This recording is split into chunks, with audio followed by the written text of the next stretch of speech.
Ko, ndiani zvake achawana mukadzi kwaye, nokuti anokosha kupfuura mabwe anokosha.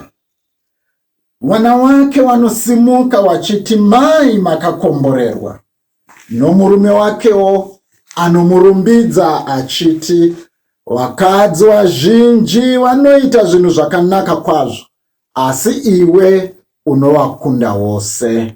Ndinoda kuti ndimukokei kuti tisangane mumunamato mangwanani ano. Baba, tinouya kunemi tichipa rukudzo kwamuri nekuti muri Mwari. Tinokutendai nekuti munotitungamirira nguva dzese muupenyu hwedu. Tinokutendai nekuti munotigashidza makomborero anouya kunesu mumhuri dzedu nemuupenyu. Tinokutendai nekuti munotinzvengesa mune zviro zvakawanda, muchitichengetedza kuti tiwane kurarama tiri mumbiri yezita renyu. Tasangana nhasi mushure mekuparadzana kwenguva kwemazuva. Tinokumbira Mwari kuregererwa pane zvatakamukanganisirai mukati meiri svondo. Tinouya kunemi Mwari tichivavarira kutsvaka kunatswa. Tinotsvaka kucheneswa pamberi penyu. Tinotsvaka rudo rwenyu nenyasha dzenyu. Nekuti Mwari ndimi makati ndiripo panenge pakaungana vanhu muzita rangu. Tiri kwatiri ikoko Mwari, muinesu muupenyu hwedu. Tinomukumbiraiwo kuti musanganewo nemanidzi eupenyu hwedu. Panguva yatinonamatira pasi rese, panguva yatinonamatira nenyika yedu, nekuti inoda kurapwa. Nyika yedu inoda kutungamirirwa nemi. Munguva yatinounza vanorwara wedu kuti varapwe, munguva yatinounza vanochema wedu kuti vanyaradzwe, tinonamata nekukutendai kuti munova nesu nguva dzese murusando rwuno, muzita raJesu Kristu tenzi wedu. Amen. Hama dzangu, ndiri kufara kuti ndikugashirei muri kwese kwamuri munzvimbo dzakasiyana siyana patiri kusangana nhasi musvondo rekupeta svondo ranamai rerukwadzano. Tinotenda zvikuru kuti takadzidza zvakawanda mukati meiri svondo muzvidzidzo zvatakanga takarongerwa nanamai wedu. Tinofara nekukudza Mwari nazvo, nekuti zvakapfumisa pfungwa dzedu, zvikapfumisa mweya yedu. Panguva inoi tiri kufara mune iri zuva kuti tigashire malay leaders edu pakati pedu. Tinofara zvakare kuti tigashire mai wedu Mai Chikuni, wachanga vari svikiro ratenzi kunesu zuva ranhasi. Imi mese muri kwamuri, I invite you kuti muite enjoy today's worship. Mwari wachitikomborera vari pakati pedu. Hallelujah.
nditi pamusoro kuna pastor in charge wedu Reverend Dr. Machinga namai, pamusoro mufundisi Chikuni namai, vana vaMwari kwese kwamuri tinokukwazisai muzita raBaba nereMwanakomana neremweya anoyera. Amen.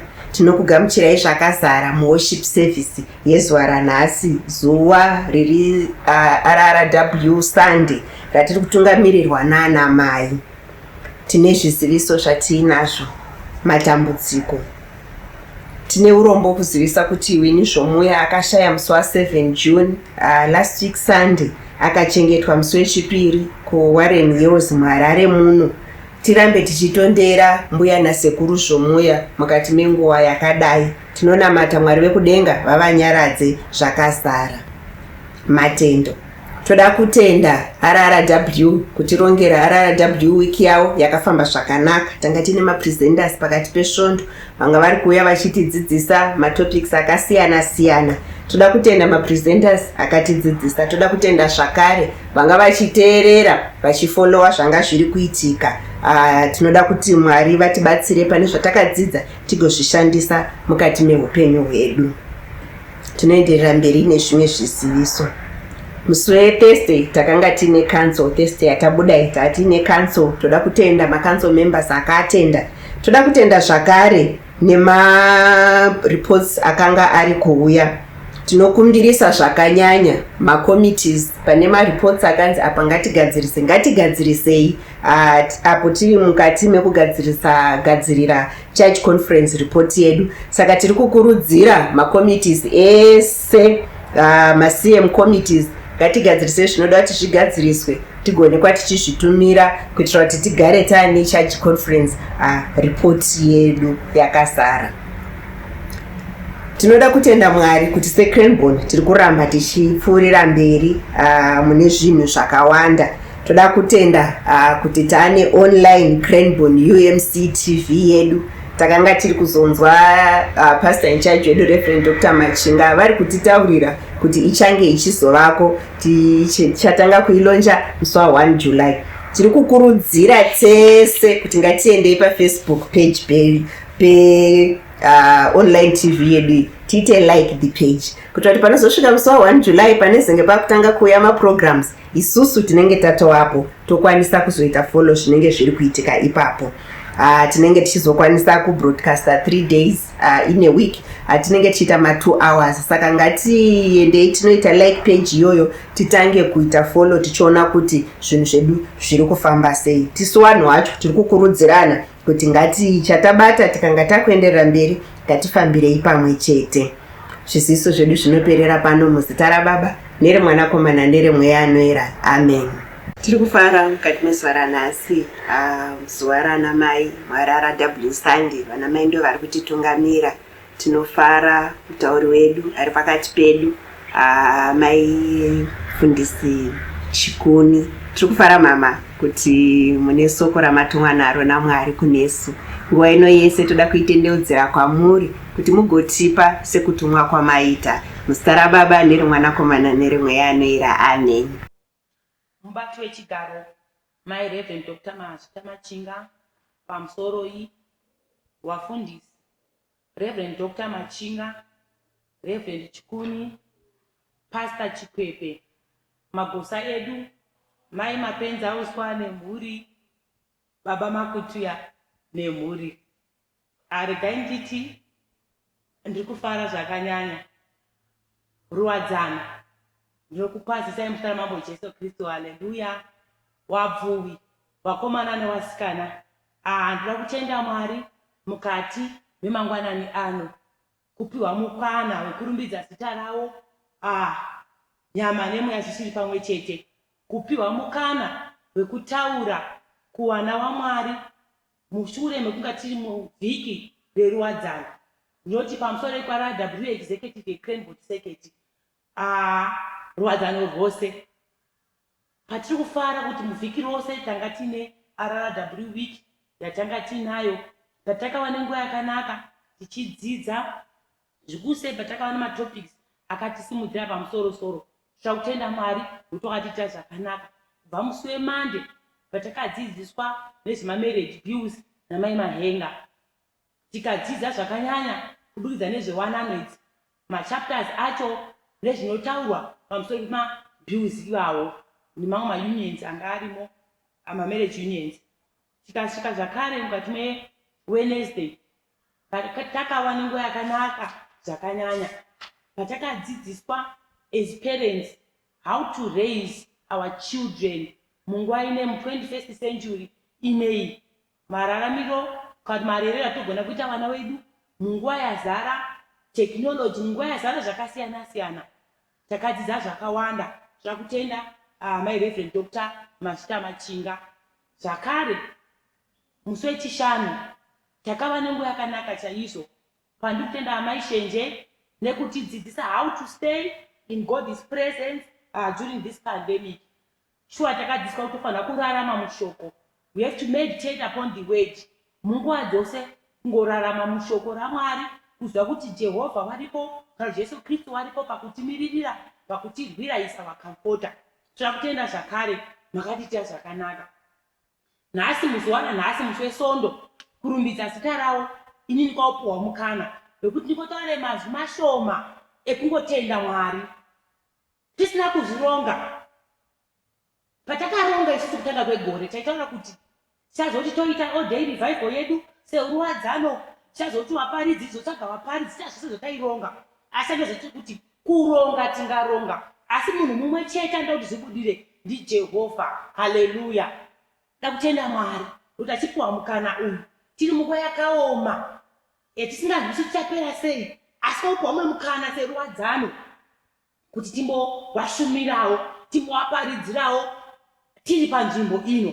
Nyasha dzavo ngadzirambe dzichioneka pamusoro poupenyu hwedu. Ndakutenda naizvozvo pandichaverenga mashoko angu andichada kuverenga mukati mezuva ranhasi achawanikwa kubva kuna Madzimambo ekutanga chitsauko 18. Madzimambo ekutanga chitsauko 18 tichaverenga pavhesi 21 kusvika pa24 ndozoenda pavhesi 36 to 39.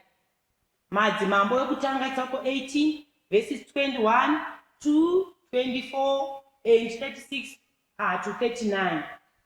Zvakare ndobata James chapter 5 verse 15b kusvika pa18. James chapter 5 verse 15b kusvika pa18 ndo masoko andichawerenga, andichafamba nawo achatigaidha pane zvose zvandichazotaura mukati mezuva ranhasi. Ndichatangisa kuna Madzimambo ekutanga chitsauko 18 verse 21, 24 and 36 kusvika pa38. Zvino Elijah akaswedera kuvanhu vose akati, nhai wedu we, ko mucharamba muine pfungwa mbiri kusvikira riiniko? Kana tenzi ari yeMwari mutevere, asi kana Bhaari ari yeMwari teverai Bhaari. Asi vanhu havana neshoko rimwe chete raakampindura. Elijah akatizve kuvanhu, iyeni ndoga ndini ndasara pamasvito atenzi, asi masvito aBhaari anokwana varume 450. Naizvozvo nhasi uno ngavatipe nzombe mbiri, ivo ngavasisarudzire imwe nzombe, waivhiye wagoigura-gura waiise pamusoro pehuni, asi varege kubatidza moto. Neniwo ndichavhiyawo imwe nzombe ndichiisawo pamusoro pehuni, asi ndisingabatidziwo moto. Zvino imi muchanamata nezita raMwari wenyu, ini ndichagonamatawo nezita ratenzi Mwari anenge apindura achituma moto, ndiye Mwari wechokwadi. Pa36 pacho kusvika pa39. Zvino panguva yokupira mupiro wamadekwana, svikiro raMwari Elijah rakaswedera rikati, imi tenzi Mwari waAbhurahama nowaIsaka nevaIsraeri, ngazvizivikane nhasi uno kuti imi ndini Mwari pakati paIsraeri, uye kuti ini ndiri muranda wenyu, uye kuti ndakaita zvinhu izvi zvose ndarayirwa nemi. Ndipindurei tenzi, ndipindurei kuti vanhu ava vazive kuti imi ndimi tenzi, ndimi Mwari, uye kuti ndimi makatendeudzira mwoyo yavo kwamuri. Ipapo moto watenzi wakaburuka ukapisa ukapedza mupiro wokupisa zvose nehuni namawe neguruva kananzva mvura yakanga iri mumuhoronga. Zvino kuzoti vanhu vose vazviona vakawira pasi nezviso zvavo vachiti, tenzi ndiye Mwari, tenzi ndiye Mwari. Chatendeukira ndichienda kuna James chapter 5 baba verse 16b kusvika pa18. Naizvozvo munamato womunhu akarurama una masimba makuru kwazvo pakushanda kwawo. Elijah akanga ari munhu akangoitawo sesu, asi akanamata zvikuru achikumbira kuti mvura irege kunaya. Mvura ikabva yarega kudonha pasi kwamakore 3 nemwedzi 6. Akazonamatazve denga ndokubva ranayisa mvura, nevhu rikabva rameresa zvibereko zvaro. Mwari wekumusoro kudenga waropafadze kuverengwa kweshoko rawo nekuti nderechokwadi. Da kungotenda Mwari pandichangoimba stanza 1 or 2 yesomo yekuti Mwari akati handikukangani, ndinokunangisa nguva dzese dzese, ndinokuziva uri mwana wangu. Ndozosvika mukutaura kweshoko. Mwari wakati handikukanganwi, ndinokunangisa nguva dzose dzose, ndinokuziva uri mwana wangu, ndinokuchengeta nokutungamira. Handikukangani mwana wangu, ndinokuchengeta, ndinokunangisa. Handikukangani kwete kwete, ndiri baba wako, uri mwana wangu. Haleluya. Ndaenda kutenda Mwari muzuva ranhasi pataverenga zviverengo zvedu kubva kuna madzimambo kutanga chitsauko 18 tikaverenga zvakare kuna James chapter 5. Ndaverenga mashoma zvikuru sei pandaverenga First Kings. Munozviziva kuti mabhuku enhoroondo akawanda, saka ndichasamaraiza zvimwe zvacho ndichifamba pamharidzo yangu kana patichataura kashort background kaElijah nekuda kwenguva yedu. Asi ndangotenda Mwari nokuti pandakangotoda kushiya kwamuri ndakangondiitirawo zvakanaka. Pamavhesi aya ane zvakangondiitirawo zvakanaka. Pandangatiziva Elijah anga ari umwe wemaprofita, maprofita aMwari. Zvikuru sei Elijah anozivikanwa kuti anga ari muprofita wekuNorthern Kingdom kuIsraeri kokoko. Ndiye umwe wemaprofita akagona kumira akatendeka achirewesa zvikuse as a prophet. Nokuti Jehovha pawaisimudza maprofita, each and every prophet is either anga ine message for an individual, aifana kunotaura kuti Mwari wati zvekuti kune individual kana to a nation kana kuti kunani kana kuti kune group of people. So iye yakanyanya kusimuka semuprofita Elijah yakanga iri yekuti akauya achimiririra Mwari kana kuti Jehovha kana kuti Yahweh muchiHebrew. Chakazviitira munyika iyo manga masvika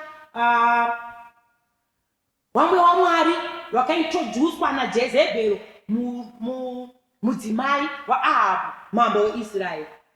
Saka iye chakaita Elijah kwakuri kumira against the worship of this Canaanite god ainzi Baal kana kuti Baali muchishona.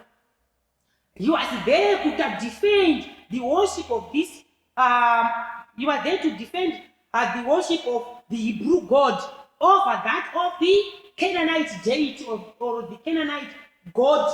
Chimwari chimwari as Christians because anga siri Mwari waivimbwa naye nevana vekutenda.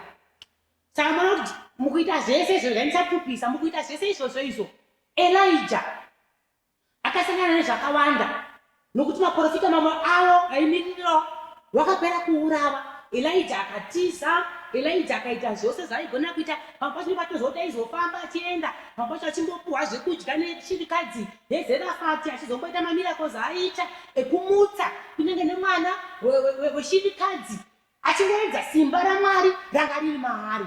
Tichireva kuti Elijah anofanira kunge ari munhu anga akavimbika pazvinhu zvake zvese zvaaita nekuti aimirira Jehovha Yahweh.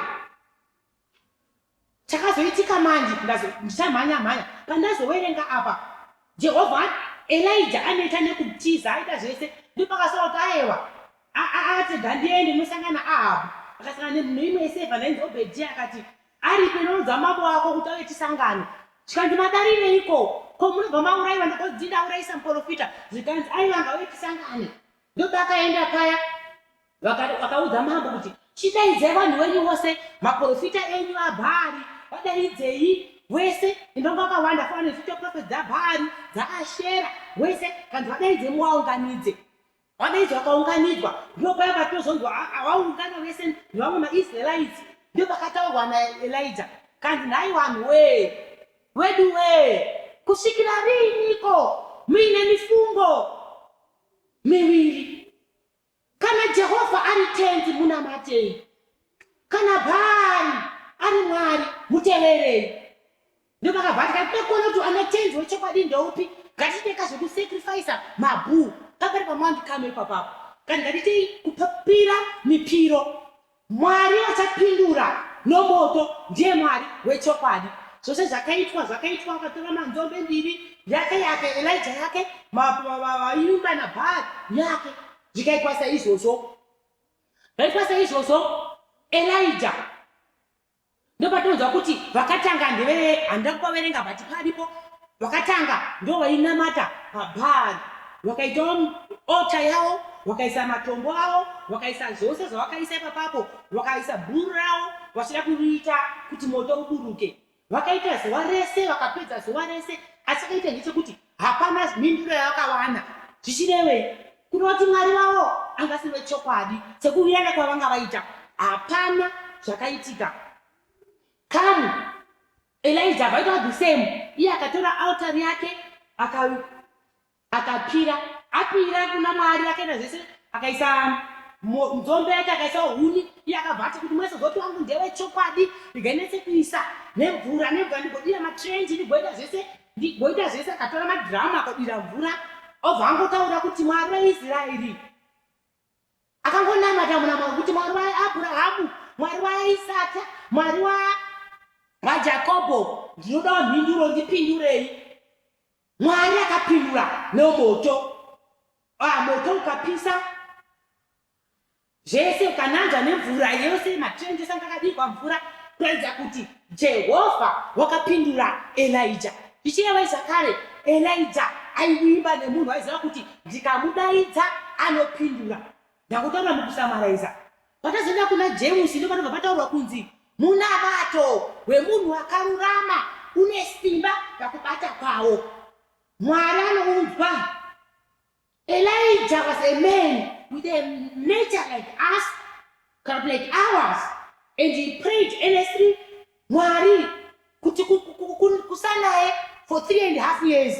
Mwari wakaita saizvozvo, akazonamata futi zvakare kuti mvura ngaitinaye, and the heavens they gave rain. Mwari waElijah, Jehovha waElijah vaakamiririra kuti ndiye ngaanamatwe. Tanzwa kuti pavakaona nhose pakazona kuti uyu apindura, vanhu vakamhanya akati kwata akabve chokwadi vatisafesidzawo pasi kuti ndiye Mwari wechokwadi. Avo vakangopedza zuva vachizvicheka vachiita zvisachituma kuti Mwari uyu wavo chimwari chavo chinogona kupindura. Bhaari wavo waimba naye anga ine zvaizikanwa nazvo, vaimutoni god of fertility, anoita chino nechino, kana chida mabhamba harvest, but haana kupindura. Apedza basa Elijah, zvakazoitika zvakaita kuramba chienda mberi nenyaya dzaElijah, pakazotiza zvakare mvura ikazozonaya kumberiko nei. But nhasi noda kwenguva yedu dangotaura zvinhu zvishoma, dakungosimudza musoro wangu handisi nhasi ndichati ndikuparidza here kana ndiri kudzidzisa here kana kuita sei, asi ndangotara kuti gashirai kutaura kwaMwari. Ndichangosimudzira musoro weshoko noti naJehovha zvinogoneka kana tikavimba naye nekumunamata tichirewesa. naJehovha zvinogoneka kana tikanamata, tikavimba naye nekumunamata tichirewesa. Zvinogoneka naJehovha. Sei ndasimudza musoro uyu kuti naJehovha zvinogoneka kana tikavimba naye nekumunamata tichirewesa. Chekutanga ndaona kuti ndakaisa muchinda anotaura nezvake nhasi neElijah. Pane zvanga zviri paari okuti maqualities etoda kuti izikwanizika munhu angari angane authority kuti prayer yakaita determined neauthority. Aitozva kuti ndikanamata kuna Mwari wane mhinduro yeupenyu hwangu, akazoti wane mhinduro yeupenyu hwangu. But nhasi ndoda kuti pekutanga padaidza vanhu paya ndisabata zvakati wandei, akataura kuti nhai wedu we kusvikira rini muine mifungo miviri, kureva kuti Elijah changa asingadi those people who were double-minded, vanhu vanga vane mifungo yakawanda, mifungo miviri. Kana mafunga kuti kuda kuteera Jehovha, nditeerei Jehovha. Kana mafunga kuteera zvimwe zvimwari, kana mafunga kuda zvimwe zvinhu, zvinoreva kuti ngatisiyei, ngatiteere zvimwe zvinhu toziva kuti hatisiri vaMwari. Saka nhasi ndada kutaura nezvekuti naJehovha zvinogoneka kana tikavimba naye nekumunamata tichirewesa. Inozipemba kuti mumweya nemuchokwadi takarurama. Wai ndiri kudaro nokuda kwechikonzero chekuti pamwe pacho takanamata, pamwe pacho tikashaya mhinduro, but pamwe pacho pakudiwa kunamata, kuvimba nekurewesa. Zvinhu zvese izvo kuti Mwari watiitire zvakanaka. Ndakatarisa munguva ino yatiri ineyi, zvikuru sei munguva yakaoma kudai, munguva yeCovid-19 yatakasikatombosti remangwana redu rakamira sei. Mabasa pamwe pacho vamwe akatopera, vamwe vacho pamwe zvinhu hazvichatombofambi zvakanaka semafambiro azvoita kumashure nezvakangoitika tisingazvifungiri. Masitudenzi atiri kuona kuti ari kutorwadza, zvinhu zvatiri kuona kuti zviri kutityisa, zvinhu zvatiri kuona kuti tikazviongora toti Mwari muripiko. Vanhu ndiri kutaura kuti naJehovha zvinogoneka tikanamata nekuvimba naye tichirewesa. Kuti tikavimba naye nekumunamata tichirewesa, naJesu zvinogoneka. Masituri anorwadza, muzvinhu pazvinooma, pazvinochemedza, what we know is our God remains God. Vanoramba vari Mwari, havashanduki, vanotigonera ende vanozvigona nokuti ndiMwari. But requirement yedu kunamata, kuvimba nekurewesa. Tadza kuti Elijah was a righteous man, katanga a man of prayer. But taizoona kuti munhu aivimba zvakare nekurewesa pamberi paMwari, akarurama.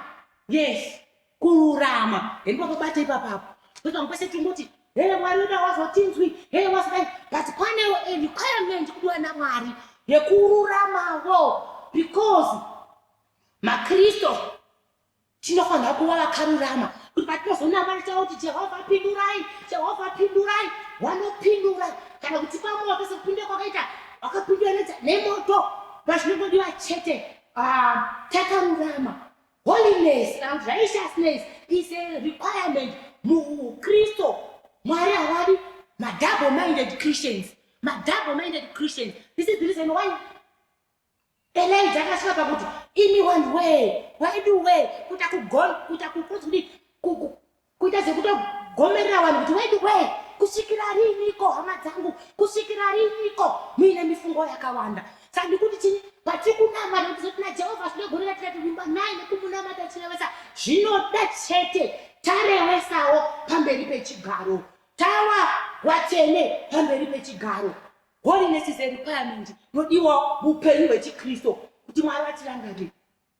Asi tinoita ndikati zvakangodaro Mwari ava vanotigonera ende havakundikani ende havatirasisi. Mashure eupenyu hwedu vamwe vanotaura kuti maichikuni unoziva here ndakasangana naye situation dai uri kumwanyarara yangu yati makore nemazuva vandiri kuti hoku musituation iyoyoyo makore iwawawo but tinoka mhare dzeminamato kana kuti vamwe vakatora makore nemazuva asi pakasvika Jehovha kaJesu Kristu paakasvika hawana kunyarara. Then mupembenzaniso chekutanga mukadzi aibuda ropa 12 years achibuda ropa kuna Luke chapter 8 pa42 zvichienda mberi 12 years achibuda ropa but one day pakangoita magadzi kuti ayewa nhasi nditongopinda mukati momomo ndigodiniwo ndigobata mupendero ndakapinda mukati momomo maifamba izvo Jesu wanga varipo vakangobata mukombero waJesu Kristu akaporeswa 12 years bata makore 12 years ndoenda futi ndipo pasemenzaniso 38 years munhu ari padziwa pachishaya anomuwisirawo mudziwa paiva mutumwa achibvongodza for 38 years munhu ari padziwa but zvakadaro pakazosvika muchinda worugare ariye Jesu Kristu paakasvika haana kunyarara akasvika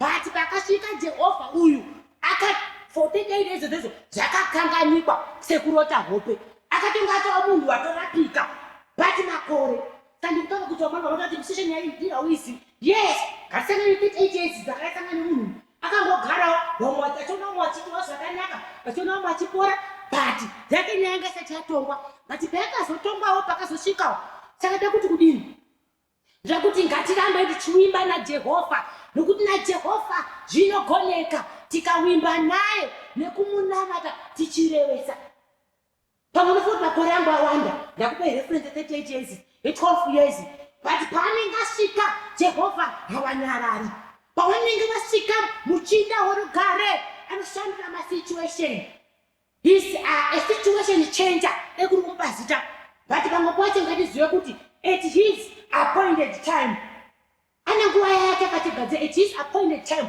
anoita zvaanoda Mwari uzvo saisingatingozive kuti musituation yandiri naJehovha zvinogoneka changu kuramba ndakawimba naye changu kuramba ndichimunamata mumweya nemuchokwadi nokuti ndiMwari. Haleluya, takutenda Mwari nokuti wakanaka takuwatenda Jehovha ava sezvakaitwa nauyu muzoti kandisandira kuti ndabatanzaiji jemusiyo maizona kuti uyu Elijah akatosangana nemasituation akatombotiza akatomborara mubafu kuno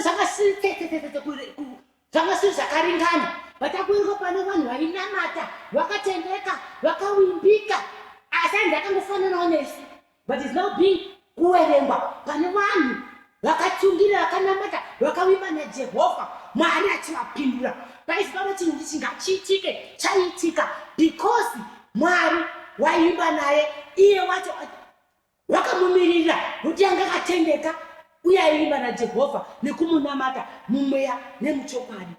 Semapraise to our situations ngatingonamatei Mwari mumweya nemuchokwadi. Ndikupe futi imwe example tikati kuerenga muna 1 Samuel chapter 17 nyaya tinoziva tose titoona zvinhu zvinotityisa rinoka masituations anotyisa nei anotidini bandikuti tikawimba naJehovha uyu tikawimba nawo tikawanamata zvinogoneka chete. Kuna 1 Samuel chapter 17 nyaya munoziva mose David naGoliath. David anenge abonda kuno vaenda kuhondo akanga ari kuchinyi kumafuro vakati regai ndinoonawo kuvabereki makoma vangu ndinowapa chikafu ndopaya patinoona kuti David asvika anzi vake Mwari ari kutukwa munhu aimba naye ari Jehovha vake ari kutukwa ari kuita zvose akati ndianiko munhu ari kutuka Mwari wangu zvikanzi anyarara but paakataura akati aivaka inini kana Mwari wangu andovimba naye akambondinunura mukanwa meshumba iye Mwari naye akandinunura mumukanwa meshumba anogona kundinunura zvakare mumaoko aGoliath. Ndopapa tiona tinoona kuti veGoliath ndouya kwauri ratenzi vamasimba ose ndouya kwauri veGoliath vatyisa vanhu vazhinji nezita ratenzi Mwari wamasimba ose. Haleluya, yes, nezita ratenzi Mwari wamasimba ose ndouya kwauri. Why? Aivimba nekugonda kuti ndikatoenda basi nezita ratenzi zvinotyisa zvose zvinofundisa vazhinji iye anondigonera ende zvakagoneka. Vanhu vakashamisika vapedza mazuva nemwedzi varipo kana kuti nguva yakareba varipo vachitya chete vachingotukirirwa Mwari wavo. Saka ndikuti ndikuti vana vaMwari masituesheni eupenyu hwesaya edu angativhundutsira zvikava zvinyi zvingatinetsa tikavimba naJehovha tikawanamata mumwene muchokwadi naJehovha wedu zvinogoneka. Aivimba naJehovha Dhavhidhi saka akatora kuti gore ndakauri ende akabva amukunda nekuti aivimba naJehovha. Zvirwere chaizvo masono zvakutyisa masono kwanika namudenda anotyisai kwangobvonzi kenza we chakati blood clot whatever zvinhu zvingataura nazvo zviri kutityisa muupenyu hwedu izvi. But tinoda kutaura mangwanani ano kuti vana vekutenda vana vakanaka vaJehovha ngativimbei naJehovha kuti zvese zvingatyisa zvine mazita zvine mitupo tikavimba naye zvinogoneka. Tonamata mukurevesa. Andikanganika na Zimbabwe ndikuti Zimbabwe musituesheni yairi mukati mezuva ranhasi musituesheni yakaoma yekuti nhasi mangwana munomuka chizichingwa 41 mangwana 51 whatever sichatiri muZimbabwe munomu pakuti tane mibvunzo yekuti Jehovha we muriko here kuna vanodhauta vaya vanotanga kubvunza kuti muriko here Mwari zviri kuitika neikonomi yeZimbabwe makore mangani. Tinoda kutaura kamakore vamwe vati 40 years here odikani tiri mukutambura tisina ikonomi iri stable. Ndiri kuti kudii Zimbabwe, ndiri kuti kudii vana vekutenda, ndiri kuti naJehovha zvinogoneka tikavimba nawo nekuvanamata mumweya nemuchokwadi. Haleluya. Ngatinambesa pakuti posa motonga ngatinamate but zvechokwadi tikangonamata chete tisingarevesi tisingavimbi nawo tiri double minded nezvaitaona naredzo kushikarira mifungo yakawanda tikangodaro chete pamwepo tinokanganikwa but tikanamata tichirevesa tichivimba nawo mumweya nemuchokwadi Mwari vanotirwira Zimbabwe, Mwari vanotirwira vana vekutenda. Hazvina nemakore 40 years asi pavanenge vasika Mwari havanyarari. Second Chronicles chapter 7 verse 14 vataura kuti kana vanhu vangu vanodanwa nezita rangu vakazvininipisa vakanamata vakatsvaga chiso changu vakasiya zvakaipa. Pane nyaya kusiya zvakaipa futi vakasiya zvakaipa vakanamata ipapo ndiri kudenga ndichadza kuchema kwavo ndigorapa nekuporesa nyika yavo. So nyika yeZimbabwe ida kuporeswa nekurapiwa. Ndosichinetitika iri kutityisa nekuti kuti Mwari vanotigonera here panekuti vanogona Jehovha naJehovha zvinogoneka tikavimba nawo nekuwanamata mumweya nemuchokwadi. Vane mhinduro dzakaringana noupenyu hwedu. He is our consuming fire. Ndezvatotaura kazhinji Jehovha wemoto takupa reference kuna Elijah pakati pindurai nemoto ekatama Kristuka chetikata kuti mwatoda moto nhasi pindurai nemoto chimbozviratidzai musina zvakadai vanozviratidza nemitowo yakasiyana-siyana potinge tanaro simba pandokunge tararama nekuita zvakanaka nekurarama utsvene kuti zoverengwa pano vanonamata the prayer of righteousness. Ndataura kuti prayer yemunhu anonamata munamato wemunhu akarurama une simba pakubata kwawo ine Mwari anounzwa. Zimbabwe, let us be righteous. Ngative vatsvene, let us be holy. Kuti nyika yedu irapiwe. Ngatikumbire ruregero kuna Mwari nyika yedu yorapiwa. Angotenda Mwari nekuti vane hanya noupenyu hwedu. Ngatichiziva kuti naJehovha Zimbabwe one of the days tichazofara tichipembera yarangariwa futi. Imwe masituation ari kudzosera vanhu kumashure. Ndaifara patanga tiri pane group yemacouples, young couples tichingotaura nezuro wachitaura kuti sipo yekugezesa yakuma $100 89 whatever zvikazovadikani muZimbabwe izvozvo zvichatongokosha chete kuti watobora ine furo here asati zvemazita zvekuti protex here hatani zvemazita zvekuti geisha whatever kana kuti ndogeza neyakati chero sona chero green bar ezvinenge zvatobona furo. Saka kuti kudini tamusishini yakadaro yekuti tofungidza kuti zvatopera hazvisina kana basa tapara Zimbabwe. Vandiri kuti aiwa naJehovha zvinogoneka kana tikavimba naye nekumunamata tichirevesa. Haleluya. Mwari tiite zvakanaka. panonosvika kunopedzisa ndikuti Mwari vatite zvakanaka. Because tadzidziswa kuti kune vanga vari maicon of prayer, vana Elijah. And paimiririra daro, he is a representation of prayer with results. So Zimbabwe, munamato, une results, tikaramba timbonamata. And Mwari, at his own appointed time, vanotita zvakanaka. Ngatimirire nguva yaMwari, pachinodiwa kururama, tichibvisa mifungo yakawanda. Kana tinotida kukumbirira Mwari tarenga reZimbabwe, ngatinamate chete. Kwete kuzoenda kunoti ngatimbonoridza zvakadaro, ngatimboite zvewadzimu. No, ngatimbe naJehovha. Ngatimbe kwaari ndiziva ndakataura Dhavhidhi, Jehovha muri tiziva wedu, muri simba redu. Ngatitizire kwaari, anotirangarira ende zvinogoneka naJehovha. Mwari vatite zvakanaka. Mwari vatichengetedze. Pana vasvika kuti isusu sekuti tanga vhiki reruwadzano. Vhiki reruwadzano, madzimai, pane zvimwe zvinokunetsayo zvikuru sevadzimai. Tingataurei? Nemumamarriages. Pane vandakazonzwa, ndakuda kuudzai kuti zive kuti naJehovha zvinogoneka, masishini amutamborwadzaya zive kuti zvinogoneka. Pane umwe aizotaura akati, pane pandakaverenga sekuri papi, umwe mukadzi akataiwa. Zvandakachiita wanga kutaura kureurira, murume anga andinetsa, murume achichita, murume achindirowa, murume achita zvezvaaita, asingamudi, asingaiti sei.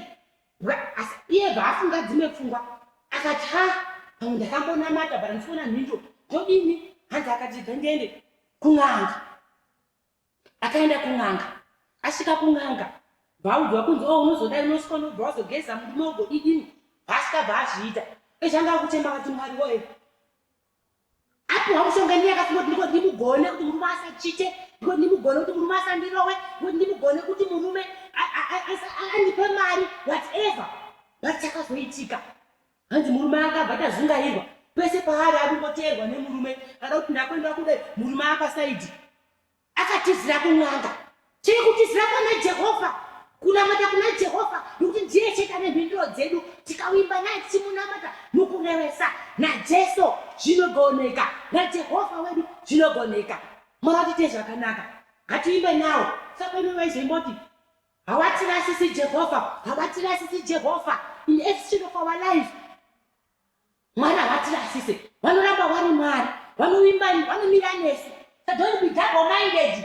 Wedu we, mifungo minganiko. Msaite mifungo miviri kana mafunamata una Jehovha, chimunamatai, muchirevesa, mumweya, nemuchokwadi. Hambotirasise Jehovha, hambotirasise, vanomira nesu. Let us only trust him. Trust him only. Don't kuimba nezvimachira, kuimba nema-objects, kuimba nezvimwe zvimwari. Avakabuimba kuti bhamba harvest, kana ungoda zvibhamba harvest maizerese but kana ungoda zvekuti waita magoho makuru anotyisa kuita mbiri kana kuti diviso wachitomboenda kuna Bhari, kana wazofunga zvokuda kumborangarirwa kukomborerwa nezvimwewo izvi wose kuna Mwari zvikanzi aiwaka kusvikira riniko. Mine mifungo yakawanda, don't be double minded. Saka ndikuti kudini, vana vakutenda kuna Jehovha wokuti tikawimba naye iye hawatinyadzise. Motizira kumona uyu mukadzi uyu akabva atizira kun'anga, akaita munhu kuti murume agadziriswe, but anzi azungairwa vakushanda mudini. Saka isusu tizive kuti Mwari havatirasise. Vakati handide kukangani, uri mwana wangu, ndinokuziva uri mwana wangu. Ende taramba mamwe maKristu anozoda kukana kuti vamwe wanda, maKristu anozoshaisa. Kune vamwe vanhu vanozoda kunamata Mwari chete kana vamumasituations anorwadza, kana zvakaringana havanomukanganwa Mwari. Asi kana vamumasituations anorwadza, ndopanotanga kusimudza zita raJehovha kuti raMwari, kutanga kunamata. But Mwari ngaanamatwe nguva dzese. Basa riripo, mari dziripo, mabhizinesi achiflarisha, ngativanamate nguva dzese kuita kuti Mwari vatite zvakanaka. Ndinoshamiswa chidzidzo chaMwari, asi ndinotenda manzwi ake ose, kuti nawe wapamusana paJesu ndinocherechedzwa ndiponesi wangu. Handikukanganwi mwana wangu, ndinokuchengeta, ndinokunanga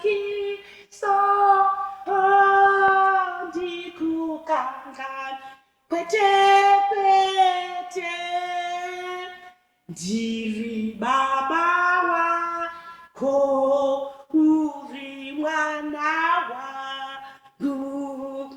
Vanovimba naJehovha, vanozoti zvinogoneka naJehovha. Iye akatingomira kuti handikukangani ndokunangisa nguva dzese. Mwari watite zvakanaka, tiambetswanamata mumweya nemuchokwadi. Psalm 37 anobva ataura kuti pavhesi 3 and 4, wimbai matenzi muchiita zvakanaka, garai panyika mugowane nduramo, farai kwazvo muna tenzi, iye agokupai zvinoda mwoyo yenyu. Ndizotaura na Psalm 37. Kandi kuti ndiwana waMwari, ndataura kuti pane zvose maseshenzi ese upenyu anorwadza, pane zvose zvamuti zvinotyisa, wimbai naJehovha. Kana kuti zvinogoneka naJehovha tikawimba nawo nekuwanamata tichirewesa. Ameni. Tikawimba nawo nekuwanamata tichirewesa. Ndozvakungotarisirwa mupenyu hwanhasi.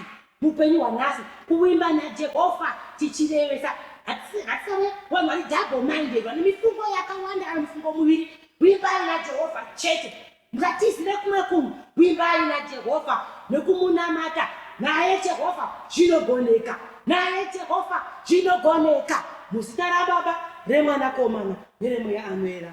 Amen. No.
Tinotenda soko rauya kunesu, soko renguva rezuva ratiri kutenda mai wedu watumwa naTenzi kunesu. Ngatiri imbrese iri soko kuti risandure upenyu hwedu. Panguva inoi ndinomukokai kuti tinamate. Tinofara Mwari nekukutendai nezvese zvamatirongera muzuva ranhasi, zvekuwandudza pfungwa dzedu, zvekuwandudza mweya yedu. Tinokutendai nemazwi amataura kuupenyu hwedu. Tibatsirei kuti tifambe munaiwo. Panguva ino Mwari, tinokomborera maofferings. Panguva ino tinokomborera matithes. Panguva ino tinokomborera maharvest thanksgiving. Komborerai wari kukupai nekuropafadza mhuri dzavo. Tinonamata Mwari tichikumbirira nyasha dzaTenzi wedu Jesu Kristu, rudo rwenyu Mwari nekuwadzana kwemweya unoera, kuti zvive nesu nekugara nesu mukati mesvondo ratitarisana naro zvino nekusingaperi. Amen. Tine rufaro rukuru hama dzangu kuti tasvika magumo erusando rwedu. Takagashira mazwi kubva kune mutungamiri wenyika wachiti machechi akubvumirwa kusangana, asi zviri pasi pemaconditions aripo. Tichanga tichikuzivisai kuti tichazenge tichifamba sei kana council yenu yagara ichiisa pasi zvinotarisirwa. Naizvozvo iwai wakakomborerwa mukati meiri svondo. Haleluya.